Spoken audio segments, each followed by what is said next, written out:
جیسے عام طور پہ ہوتا ہے۔ میں نے شروع میں وضاحت کر دی ہے کہ مقامی زبانیں یا مادری زبانیں جب زیر بحث آتی ہیں تو اردو کا سہارا تو لیا جاتا ہے، لیکن اس فہرست میں اردو بحیثیت مادری زبان یا تو سرے سے ہوتی ہی نہیں ہے یا اس کو بہت کم سطح پر توجہ طلب سمجھا جاتا ہے۔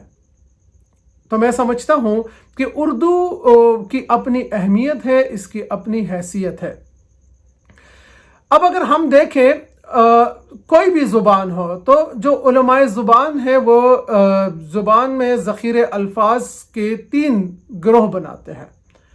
اس میں اسم ہے، فعل ہے اور حرف ہے۔ اگر اسم کے حوالے سے دیکھیں تو اردو میں تقریباً تمام زبانوں کے اسماء آپ کو مل جاتے ہیں، عربی کے، فارسی کے، انگریزی، ترکی اور مقامی زبانوں کے۔ یہ ذخیرہ اس کا موجود ہے۔ لیکن جو دوسرا حصہ گروہ ہے فعل یا افعال جس کو ہم کہتے ہیں، تو افعال کسی بھی زبان میں بنیادی حیثیت رکھتے ہیں۔ اردو میں اگر افعال کے نظام کو ہم دیکھیں تو یہ خالصتاً مقامی نظر آتے ہیں۔ اٹھنا، بیٹھنا، جاگنا، سونا، کھانا، پینا، چلنا، پھرنا، تمام افعال جو ہے یہ مقامیت کے رنگ برنگے ہوئے ہیں۔ اسی طرح ہم حرف کو لے لیں یا حروف کو لے لیں تو وہ تمام حروف ہمیں مقامی نظر آتے ہیں، سے، تک، پر، ساتھ، یہ تمام چیزیں آپ دیکھیں یہ حروف سارے مقامی زبانوں میں ہیں یا مقامیت کے تحت اردو کا حصہ بن چکے ہیں۔ لہٰذا ہم اگر یہ دیکھیں تو اردو کا جو رشتہ ہے وہ اس تہذیب کے ساتھ، اس کلچر کے ساتھ، یہاں کے ماحول کے ساتھ زیادہ گہرا ہے۔ یہ کوئی ایسی زبان نہیں ہے جو باہر سے لائی گئی ہے جس طرح عام لوگوں کا ایک تاثر، ایک خیال ہوتا ہے۔ اس لیے میں سمجھتا ہوں کہ اگر بالفرض ہم اپنے اظہار کے لیے مقامی زبانوں کے علاوہ انگریزی کو اظہار خیال کا ذریعہ بناتے ہیں تو کیوں نہ ہم اردو کو بنائیں جس کے ساتھ ہمارا ایک تہذیبی اور ثقافتی رشتہ موجود ہے۔ اب اگر یہاں پہ کسی کو یہ محسوس ہو کہ ایسا کرنے سے ممکن ہے کہ اردو ہماری زبان کی جگہ لے لے تو اس کو میں محض ایک داخلی خوف ہی سمجھتا ہوں، اور اس کی وجہ ہے۔ وجہ یہ ہے کہ ایک تو اردو نے کبھی بھی مقامی زبانوں کے ساتھ اپنا مقابلہ نہیں کیا، بلکہ اس کے ساتھ وہ ایک رشتے میں جڑی رہی ہے۔ دوسرا یہ ہے کہ جس قسم کی مسائل سے مقامی زبانیں دوچار ہیں اسی قسم کے مسائل سے اردو زبان بھی دوچار ہے، بلکہ اردو نے شاید زیادہ سخت حالات دیکھے ہیں۔ ہندوستان میں اس کو مسلمان زبان کہہ کے رد کرنے کی اور مٹانے کی کوشش کی گئی۔ پاکستان میں اس کے بارے میں یہ ایک تاثر پیدا کیا گیا کہ یہ باہر سے لائی گئی زبان ہے۔ تو زبان کا نہ تو کوئی مذہب ہوتا ہے نہ کوئی عقیدہ ہوتا ہے، اس لیے اس بنیاد پہ اردو کو نقصان پہنچانا انتہائی نامناسب ہے۔ اسی طریقے سے اگر کسی کو لگتا ہے کہ باہر سے مسلط شدہ زبان ہے تو آپ تاریخ اٹھا کے دیکھ لیں، اردو کے بارے میں آپ کو ایک حقیقت ملے گی کہ یہ اسی سرزمین، اسی خطے کی پیداوار ہے، یہیں پہ پیدا ہوئی، یہیں پہ پلی بڑھی، اور وقت کے ساتھ ساتھ عہد بعہد اس کی تراش خراش ہوتی رہی اور اس کے لب و لہجے میں تبدیلیاں آتی رہی، لیکن ہے یہ اسی سرزمین کی پیداوار، تو باہر سے نہیں لائی گئی ہے۔ لہٰذا اس غلط فہمی کو بھی دور کرنا چاہیے۔ اس کے علاوہ اگر ہم دیکھیں تو اردو میں اشاعت کا جو سلسلہ ہے وہ بھی کوئی ایسا حوصلہ افزا نہیں ہے۔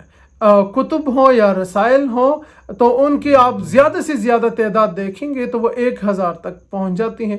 اب اگر 1000 کی تعداد میں رسالہ یا کوئی کتاب شائع ہوتی ہیں تو اس کے بکنے میں 10 سال لگ جاتے ہیں۔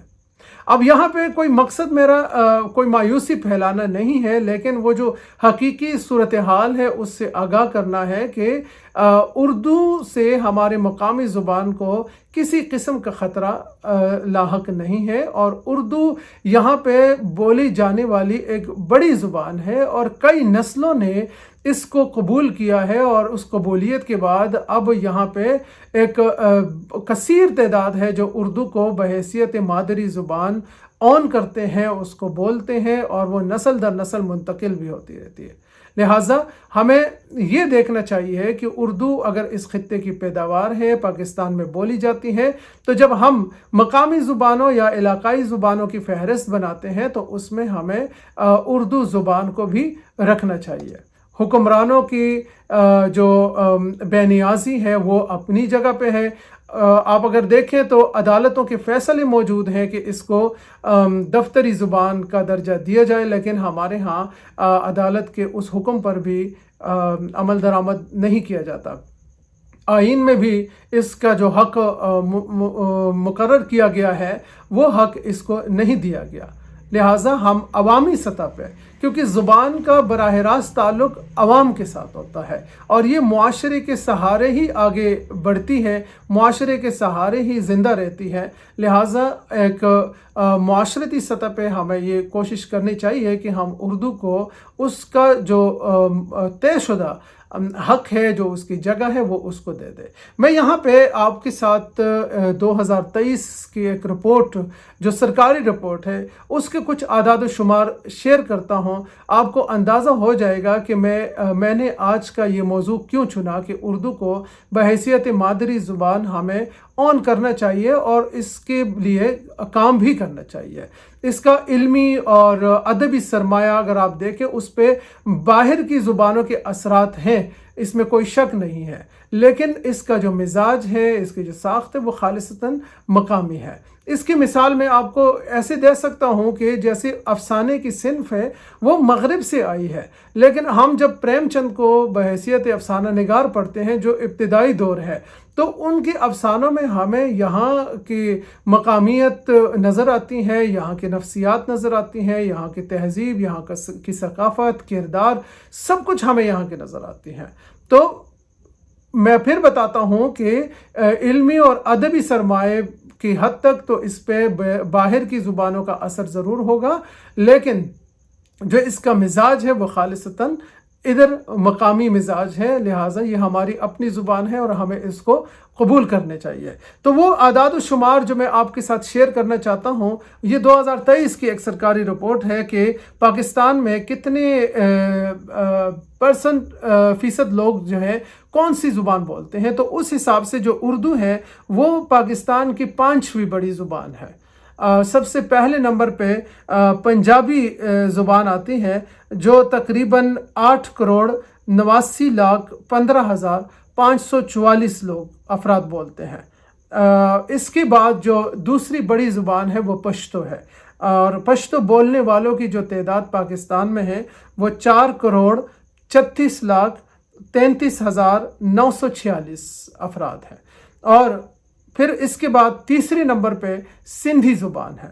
سندھی جو ہے بولنے والوں کی تعداد 3,44,01,564 ہے۔ اور چوتھے نمبر پہ سرائکی زبان ہے۔ سرائکی میں بولنے والے 2,88,49,570 افراد پر مشتمل ہے۔ اس کے بعد جو نمبر آتا ہے وہ اردو زبان کا آتا ہے، اور اردو بولنے والوں سے مراد وہ لوگ جو اردو کو مادری زبان کہتے ہیں، جو وہ اون کرتے ہیں کہ یہ ہماری مادری زبان ہے، ان کی تعداد 2,22,49,307 افراد ہے۔ تو جب ایک زبان کے بولنے والے کروڑوں میں موجود ہوں تو کیوں نہ ہم اس کو ایک مادری زبان کی حیثیت سے تسلیم کریں۔ ہمارے ہاں ہم دیکھیں کہ جب اس طرح کے سیمینارز ہوتے ہیں تو بلوچی، ہندکو، شینا، کھوار، بلتی، اس قسم کی زبانیں جن کی بولنے والے تعداد میں بہت کم ہے۔ میں سمجھتا ہوں کہ ان زبانوں کے لیے بھی بہت سنجیدہ کوششیں ہونی چاہیے، اس کے لیے ان زبانوں کے لیے بہت کام کرنا چاہیے۔